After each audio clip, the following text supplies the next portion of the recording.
Gila banget, kita dari sampai di sini, kita pertama disuruh ke gate 1, kita udah jalan ke gate 1, suruh ke 2, terus suruh ke 3, dari 3 suruh ke 1, dan Jennifer Cooper mengungkap pendukung timnas Indonesia dipersulit masuk ke dalam Stadion King Abdullah Sport City, Jeddah, Kamis 8 Oktober 2025 dini hari. Sebagai pendukung timnas Indonesia yang juga berusaha masuk ke dalam stadion, Jennifer dibuat frustasi. Jennifer merasa tak terima melihat pendukung timnas Indonesia di area stadion seperti dipermainkan. Tampak dari rekaman video yang dia unggah, pendukung timnas Indonesia mondar-mandir dari gate 1 ke gate 3 dan sebaliknya.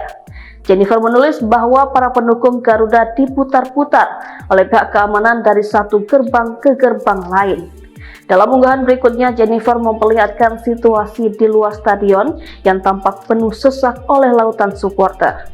Ia mengaku sudah menunggu lama namun belum diizinkan masuk meski pertandingan tinggal 1 jam lagi dimulai. Unggahan tersebut langsung menyebar di media sosial dan menuai reaksi dari warganet Indonesia.